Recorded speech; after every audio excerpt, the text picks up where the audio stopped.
Maar ek vra vanoggend die vraag, waar is die koninkryk van God? Waar is die koninkryk van God? Nou, as jy nou so bietjie al gelees het, dan sal jy agterkom dat die koninkryk van God is so effens 'n groot konsep. Dit is so effens belangrik in die Nuwe Testament, en vir Jesus was die koninkryk redelik belangrik gewees. Selfs na Jesus opgestaan het uit die dood uit, die 40 dae wat hy spandeer het saam met die disippels, al wat ons weet van dit, is hy het hulle geleer van die koninkryk van God. So as Jesus se mond oopgegaan het, was dit 90% van die keer die koninkryk van God gewees. Maar nou as 'n mens gaan lees wat hy sê, dan kom ons agter, is nie noodwendig so eenvoudig nie. As jy nou die vraag sal vra, wat is die koninkryk van God? Of, waar is die koninkryk van God? Dan is dit nie so 'n eenvoudige antwoord nie. 'n Mens kry baie verskillende tipe antwoorde. Ek dink dit is bitter belangrik vir ons om te besef, veral as Jesus goed gesê het, soos in Matteus 6, soek eers die koninkryk van God en sy geregtigheid. Jesus het 'n baie duidelike klem gelê op die koninkryk van God. En hy het 'n prioriteit gehad, en sy prioriteit was die koninkryk. Nou as ons die vraag vra, waar of wat is dit regtig, is dit nogals 'n belangrike vraag om te vra. Want ons weet Jesus het hierdie goed kom sê, ons weet hy het opgestaan uit die dood uit, ons weet hy het die klomp wonderwerke kom doen, ons weet wat is die goed wat hy gesê het, maar nou vra ek die vraag, redelik menslik, waar is dit? Dit klink nou so 'n bietjie soos die disippels in daai tyd, nee, maar wat is dit nou regtig? Ja, ek hoor nou hierdie idee en ek hoor nou hierdie idee, maar Here, kan nie ons nie net reguit sê nie. Ek weet, hier is nogal vreemd, dis asof Jesus nie net wou sê, ouens, hierdie is presies wat ek bedoel het nie.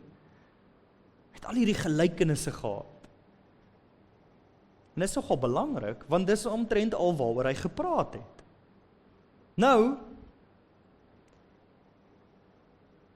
jy kan saam met my lees in Johannes 18 vers 36. En ek sien hulle het hom daarom reg gekry.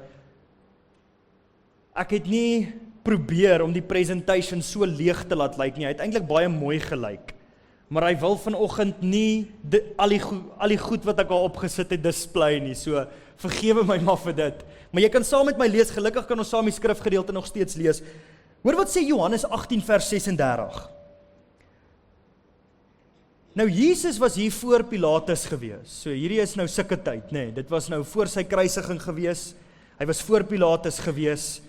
Hoor wat sê Jesus vir hom. Nou ons moet besef, Pilatus was op daai stadium redelik onseker oor Jesus. Want hy kon nie lekker verstaan of is hierdie koning van die Jode, wat se tipe koning is hy nou?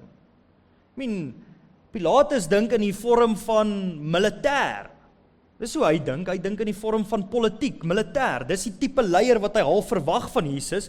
Die Jode het nou so 'n groot boei opgeskop oor hom. Die Fariseërs het nou al hierdie planne gemaak, want hy is hierdie groot probleem vir die Romeinse ryk. En nou ewe skielik staan Jesus voor hom, en hy verwag eintlik 'n tipe van 'n militêre leier.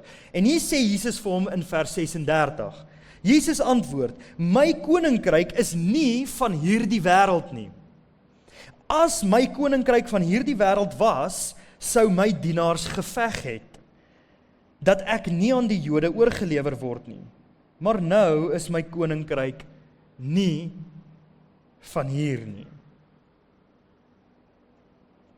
Nou ons moet iets besef as Jesus oor die koninkryk van God praat. Jesus verduidelik nie die koninkryk van God die heeltyd in die terme van, die koninkryk van God is die ding waarin jy ingaan as jy eendag doodgaan. Dis net nie so nie. Dis vir ons, in die tyd waarin ons leef, is ons so gefokus op hierdie hele idee en ons manier van sien van die lewe, van jy leef en dan gaan jy hemel toe of jy gaan hel toe. En ons vergeet, daar is soveel meer aan dit, selfs net die konsep van die hemel is soveel dieper. In Openbaring lees ons van 'n nuwe hemel en 'n nuwe aarde. En ons dink so baie in terme van hierdie dualistiese manier van sien, hemel of hel. Dat ons begin dink, alles wat Jesus kom sê, gaan dood-eenvoudig net oor wat gaan gebeur eendag as jy doodgaan. Ek weet nie. Ek sukkel nog om die skrifgedeelte oor die koninkryk te kry, waar Jesus probeer sê dat die koninkryk is dit wat gebeur, of waarin jy eendag ingaan, net as jy doodgaan. Ek kry nie heeltemal daai skrifgedeelte nie. Nou daar is goed wat Jesus sê, wat spesifiek uit te waai het met wanneer jy doodgaan, dis 'n feit. Dis 100% so. Maar as ons dink aan die koninkryk van God, soos wat ons klassiek dink aan die hemel, dan het ons 'n probleem. Want dan maak baie van dit waarvan Jesus gepraat het nie eers sin nie. Wanneer Jesus sy bediening begin in Matteus 3, ons lees net wanneer hy begin, wat is die eerste ding wat hy sê? Die koninkryk van God het naby gekom. Bekeer jou. Dis wat hy gesê het. Die heel eerste woorde wat Jesus gesê het, is die koninkryk van God het naby gekom. Nou moenie jou kop te veel breek oor daai woorde naby nie. Want dit is 'n bietjie 'n moeiliker vertaling as wat ons dink. Jesus sê iets soos, die koninkryk van God is of hier of uit naby gekom, dit het toeganklik geword. Dis die tipe iets wat Jesus besig is om te sê. Dis sy eerste woorde wanneer hy begin bedien. En dan sê hy, bekeer julle.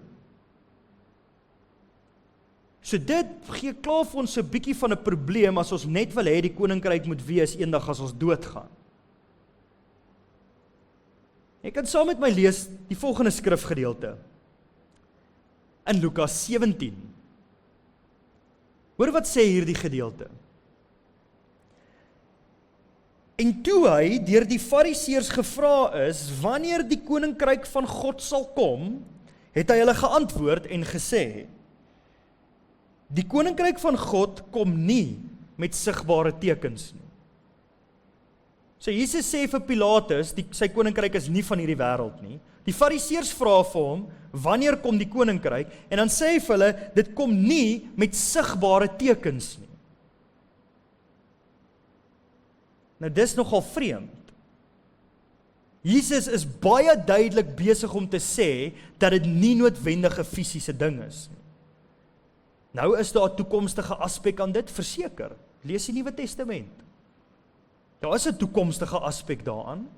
Maar Jesus sê die koninkryk kom nie met sigbare tekens nie. Maar hoor wat gebeur in vers 21. En hulle sal nie sê, kyk hier of kyk daar nie. Niemand kan sê, dit wat ek gevra het in die begin, waar ek gesê het, hoorie, waar is die koninkryk nou? Wat is dit? Nou sê, hulle gaan nie kan sê, kyk hier of kyk daar nie. En dan sê hy die volgende woorde, want die koninkryk van God is binne in julle. En in sekere ander vertaling sê hy die koninkryk van God is in julle midde. So, dis bietjie moeilik om dit te lees en net dadelik te dink dat alles wat Jesus vir ons probeer sê, gaan oor wanneer ons eendag doodgaan. Want wanneer jy kyk na wat Jesus daaroor het gesê, dan het dit gelyk soos 'n toeganklike realiteit wat reeds daar was. Nie iets wat eendag kom nie.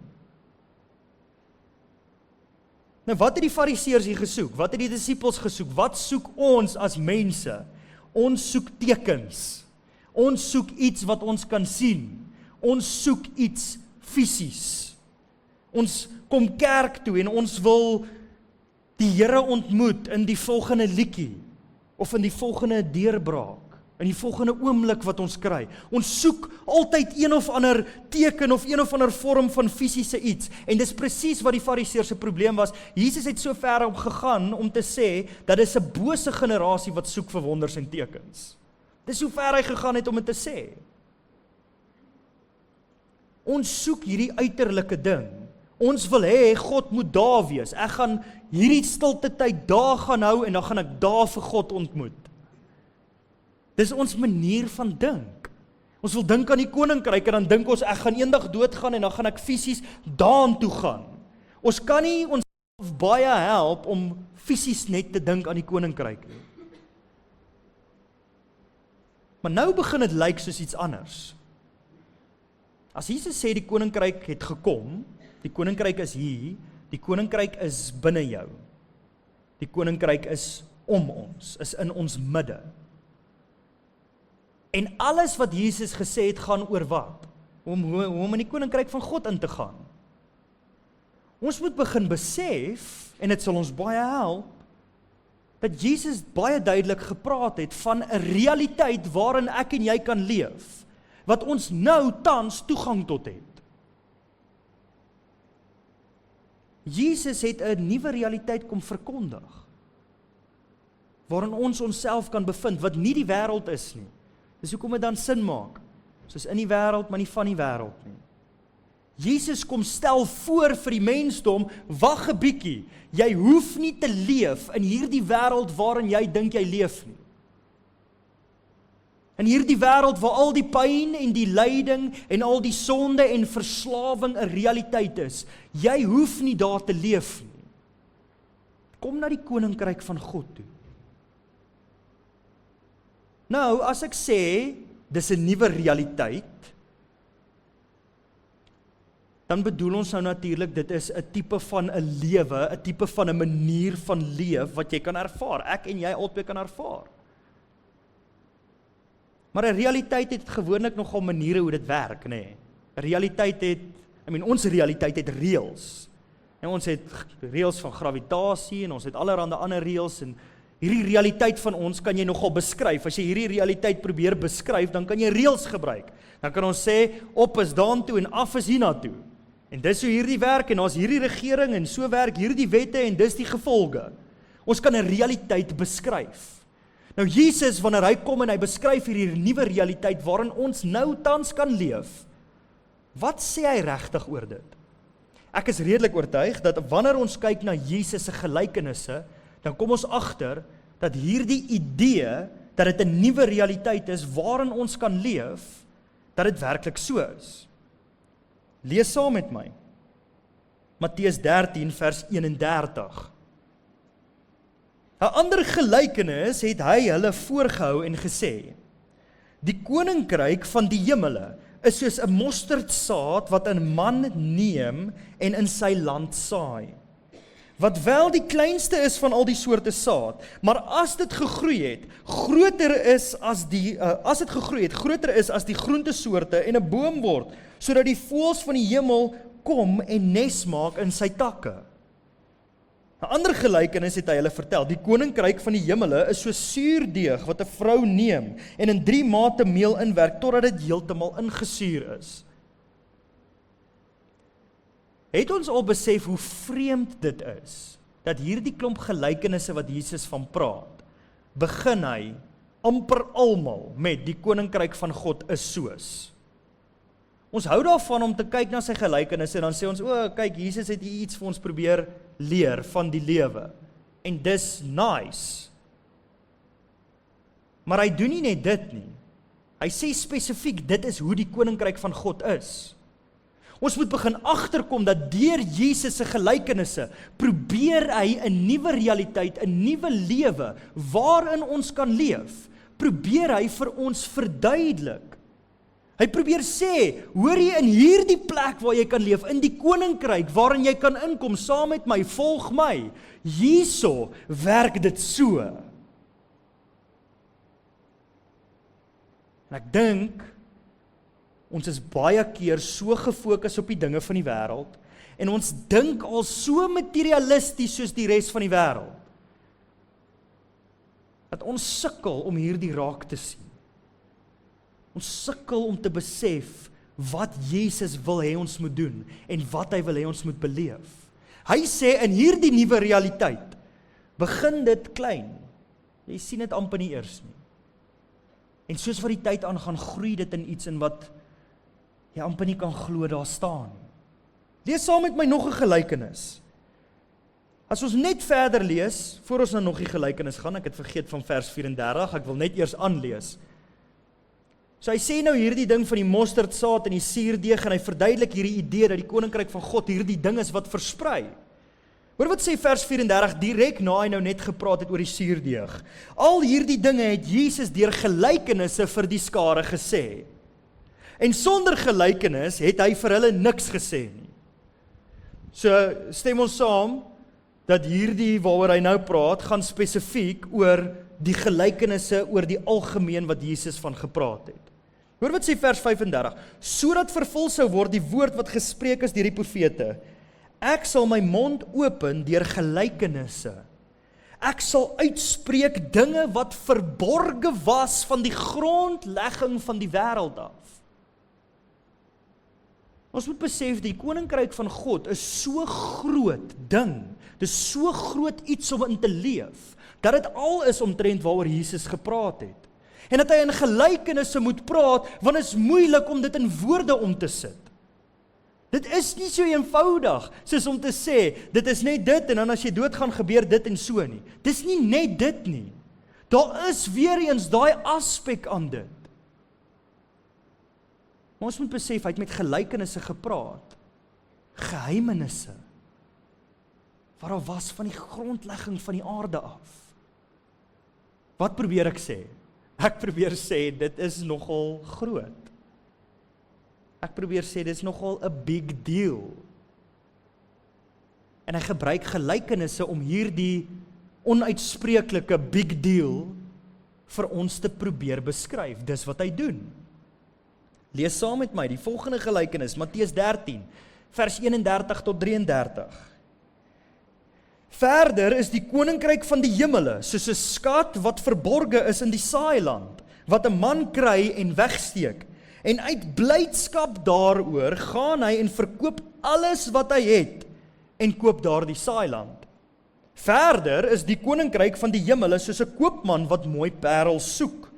En toe hy een baie kosbare parel kry, gaan hy weg en verkoop alles wat hy het en koop dit.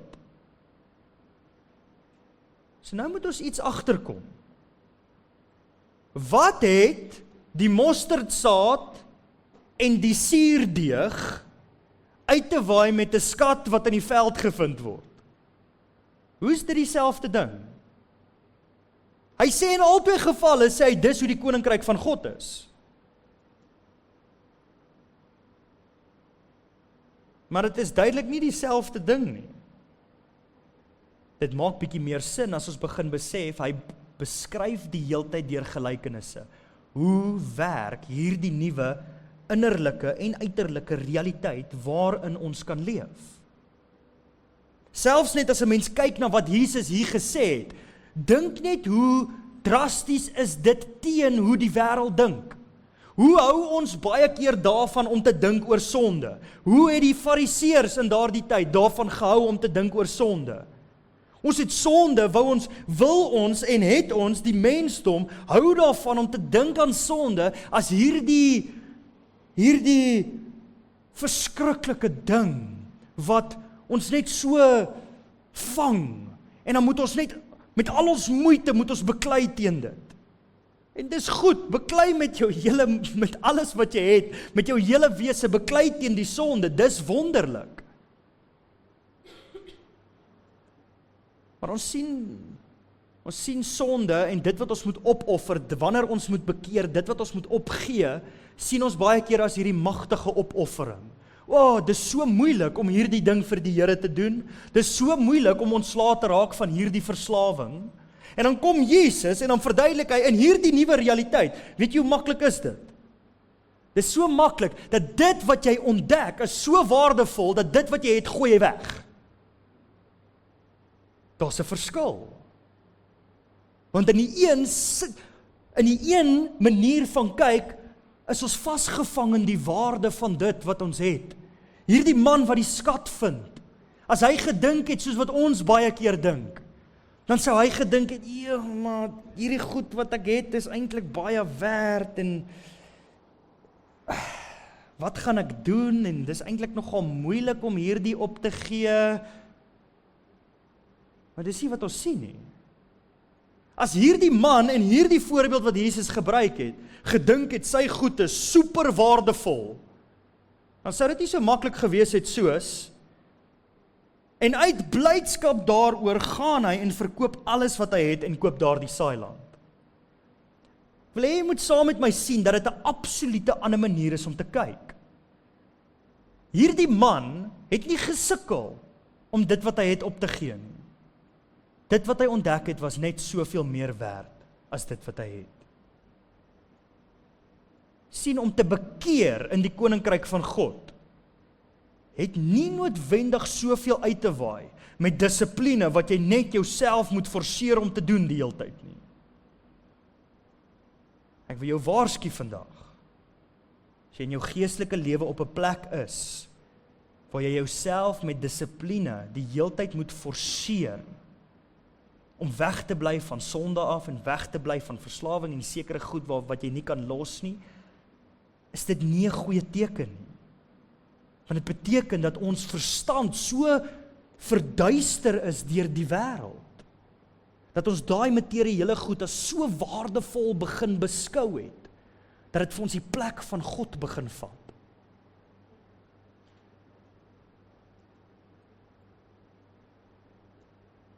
Maar in sy teenwoordigheid is dit eenvoudig. In sy teenwoordigheid beteken dit niks. Sien, ons is eenvoudig. Mense is redelik eenvoudig. Dit wat vir ons waardevol is, wil ons hê. Dis maar net hoe dit is. Dit wat vir ons waardevol is, wil ons hê. Soos 'n mens dit nog eenvoudiger wil stel, is dit doodeenvoudig so waardevol dat ons dit eerder wil hê as dit. Dis al wat dit is. En ek dink ons kan dit bewys as ons kyk hoe ons verhouding teenoor sonde lyk. Ek het nog nooit in my lewe gesien dat 'n oue wekker moet stel om 'n sigaret te rook nie. Het julle dit al gesien? Gaan die wekker af, is 'n paar ure gewees, ek moet 'n bietjie enetjie vat. Ek het dit nog nooit in my lewe gesien nie. Maar dis nou nogal snaaks. Hoe kan dit dan nou wees dat dit nou sommer van self gebeur? Want hy begeer dit. Dis hoekom. Dissipline is nie sleg nie. Ek maak 'n spesifieke punt rondom dissipline. Dissipline het ons vind baie baie daarby. Ek maak 'n spesifieke punt rondom dit. Asseblief, as jou verhouding met God gaan oor dissipline en jy moet hierdie en jy moet hierdie en jy wil eintlik nie en jy wil eintlik nie. Wat het geword van Jesus wat met die einste mense, die Jode, wat met hierdie dissiplines en hierdie gewig op hulle skouers geleef het, wat het geword van toe hy vir hulle gesê het, kom na my toe julle wat moeg is en swaar laste moet dra, want my juk is sag en my las is lig.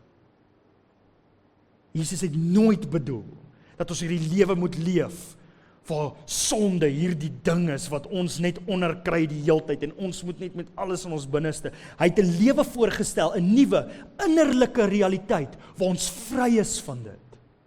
En ons wil vry wees daarvan, want dit wat ons het beteken net soveel meer. Ek hoop jy begin saam met my agterkom. As Jesus oor die koninkryk van God gepraat het hy gepraat van iewers 'n plek, 'n manier van bestaan waar ons nou kan wees. Hoe dink ons kry mense dit reg om hulle lewens te gee vir die evangelie? Want vir hulle gee hulle nie baie op nie. As die waarde van sy teenwoordigheid soveel groter is as selfs die waarde van jou lewe, dan gee jy dit in 'n oogwink op. Die feit dat daar mense is wat dit regtig doen, sê vir my, hierdie is nie net 'n nice idee nie. Dis moontlik. Waar dink ons het Jesus geleef? Dink julle Jesus het in hierdie wêreld geleef? Jesus was in die koninkryk van God. Hy was 'n koning in die koninkryk. Terwyl hy daar saam met die disippels geloop het, het hy in die koninkryk van God geleef. En wat doen hy dan? Dan sê hy interessante woorde, dan sê hy, volg my. Volg my. Waarheen? Na die Vader toe. Na die koninkryk toe. Die volgende bladsy gaan jy 'n lys sien. Nou hierdie lys het ek net hier gesit net om 'n punt te bewys. Dis al, ek gaan nie dit lees nie, moenie worry nie. Ek het dit net hier gesit om 'n punt te bewys. Hierdie is al die gelykenisse wat ek kon vind, wat begin met die koninkryk van God is soos. Dis nogal baie. Nou as jy so deur die lysie lees, dan sal jy nou sien hoe, ons ken hierdie gelykenisse, né? Nou al hierdie goed lyk of dit nie regtig te veel iets met mekaar dalk uit te waai het nie, maar elke een van hulle begin met die koninkryk is soos, en dan gee hy die gelykenis. Wat het Jesus op aarde kom doen? Hy het vir die mens kom sê, luister Pel, word wakker. Jy hoef nie verlore te wees in hierdie duister realiteit waarin jy jouself bevind nie. Kom na die lig toe. Kom na die koninkryk van God toe.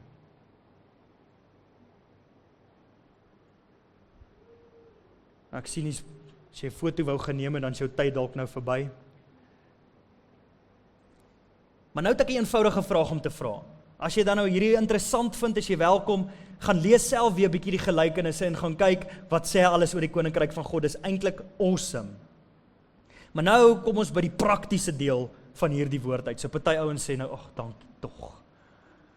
Ek het al gesien, ek en oom Chris is partykeer is ons op dieselfde bladsy. Ek sal oor 'n konsep vir lank kan praat en dan sal 'n ander ou wat dink, sê net vir my, wat doen ons môre? Nou hier is ons by die praktiese deel. Met ander woorde, hoe kom ons in hierdie koninkryk in waarvan Jesus gepraat het?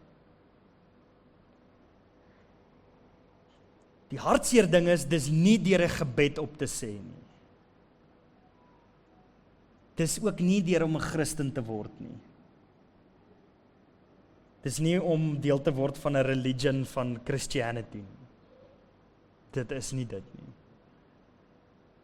Dis nie wat Jesus gesê het oor hoe om in te gaan in die koninkryk nie. Hy het baie goed oor dit gesê. Maar lees saam met my in Matteus 16. Toe het Jesus vir sy disippels gesê, as iemand my wil navolg, moet hy homself verloon en sy kruis opneem en my volg. Okay, wag 'n bietjie. Jesus praat van hom om te volg hierso. Okay, die ryk jong man kom by Jesus. Here, hoe kom ek in die koninkryk van God? Dis die vraag wat hy vir hom vra, né? Hy kom by hom, Here, hoe kom ek in die koninkryk van God? Wat doen Jesus volgende? Vra vir hom, okay, hoe lyk dit? Hoe lyk jou gehoorsaamheid? Hoe lyk jou dissipline? Dan sê hy, nee, dis goed. Hoeveel het dit vir Jesus beteken? Nie veel nie, want volgende sê vir hom, alright, verkoop alles wat jy het. Dis nou, ons kom nou terug by die man, hè, wat die skat gevind het. Gaan verkoop alles wat jy het. En dan, wat doen jy dan? Volg my. Wat sê hy vir sy disippels? Volg my. Wat sê hy van homself? Ek is die weg. Jesus beskryf homself as 'n pad. En rondom hierdie pad sê hy wat? Volg my. Waarheen gaan hierdie pad? Ek is die weg en die waarheid en die lewe. Niemand kom by die Vader behalwe deur my.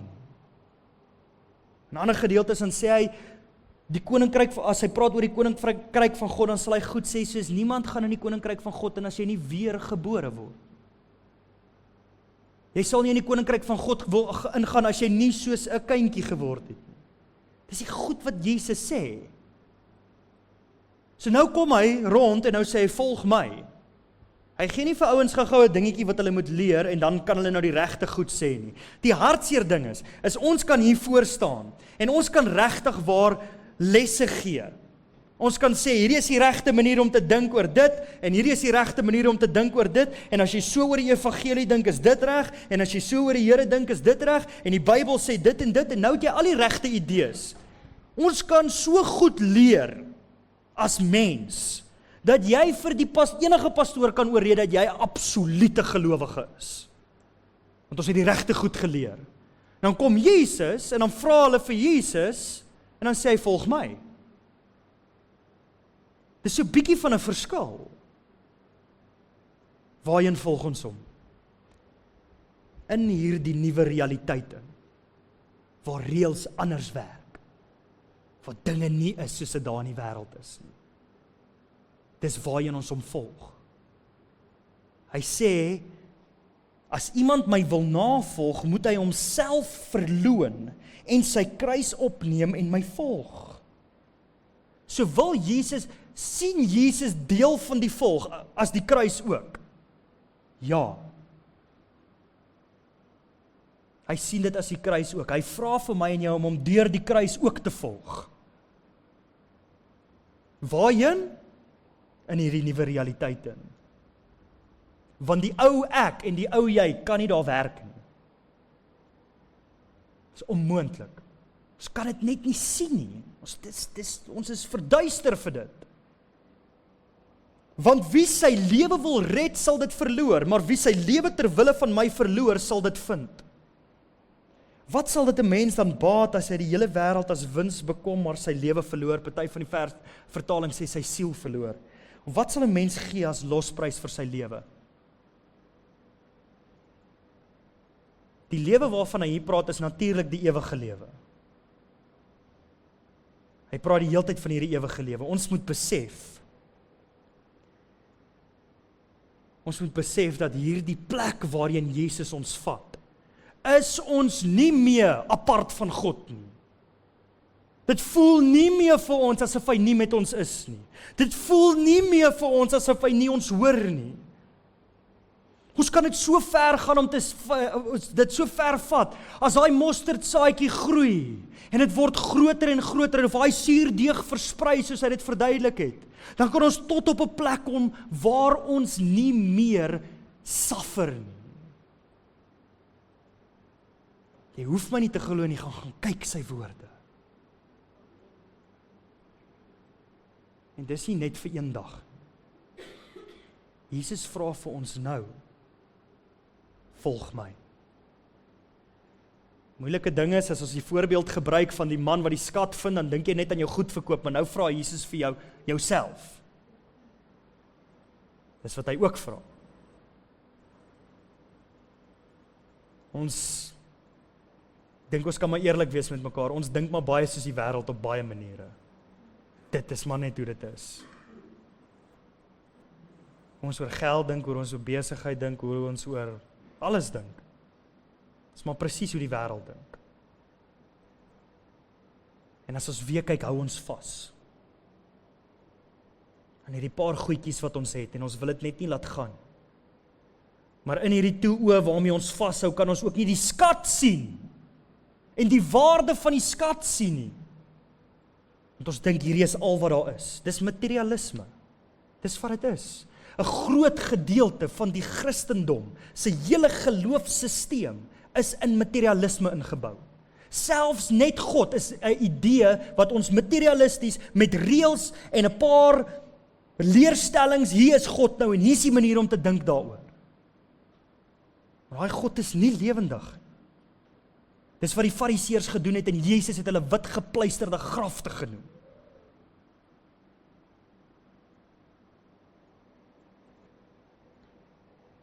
Ek wil afsluit met Johannes 17.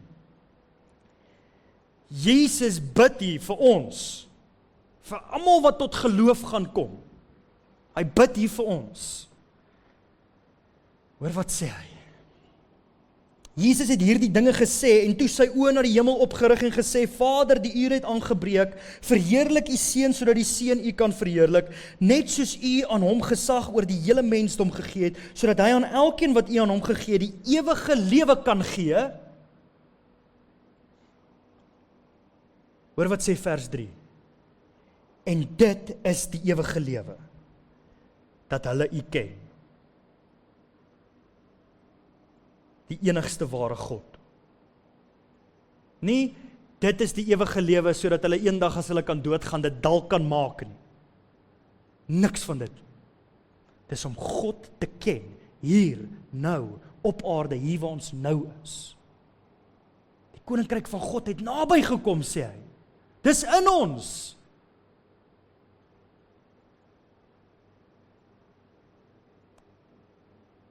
Wat vir my wonderlik is in hierdie nuwe realiteit, voel dit nie meer asof God ver is.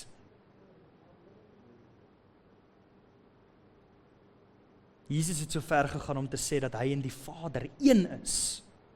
Dan bid hy vir ons, lees Johannes 17, dan bid hy vir ons dat ons ook so een met hulle moet wees. Dis letterlik sy begeerte, dat ons so een met God kan wees, en so een met God moet wees, sodat hy nie meer ver van ons af is nie.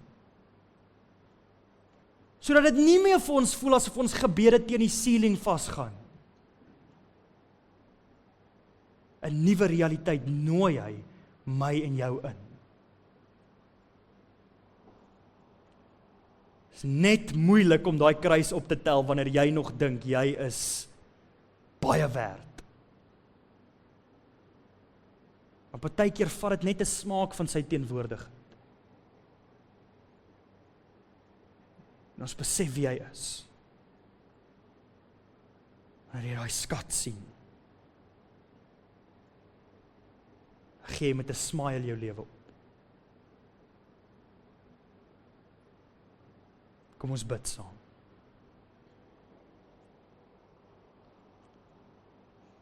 Here Jesus,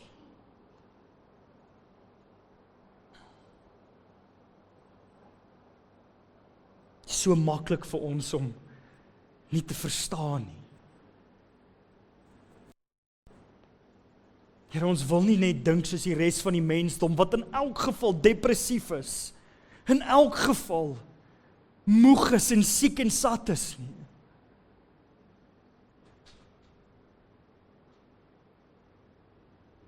U gee vir ons 'n belofte. U sê as ons U soek, sal ons U vind. En as ons klop, dan sal U die deur vir ons oopmaak. Mag ons niks wees wat ons aan wil vashou, wat keer, dat ons nie daai deur wil oopmaak nie, Here. Mag ons absoluut niks wees. Here, ons wil saam met U in die koninkryk leef, ons wil saam met U in die nuwe realiteit leef. Here, hier saam met U maak dinge sin.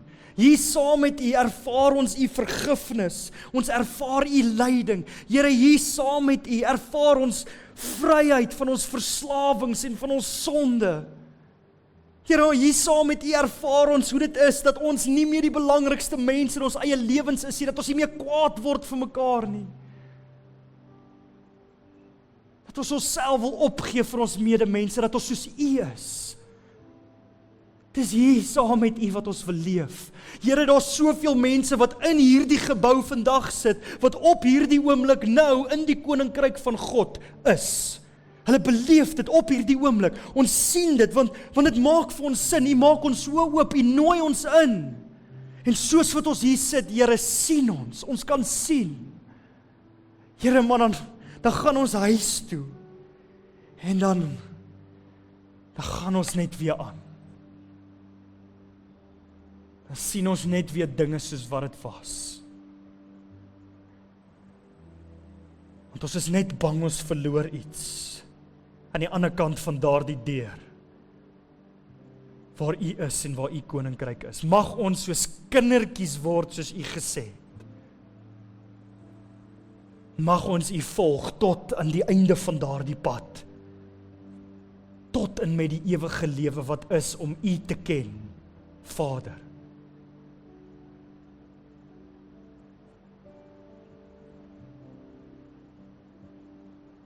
Dankie, Here, dat U vir ons so lief is, dat U vir ons die pad kom wys.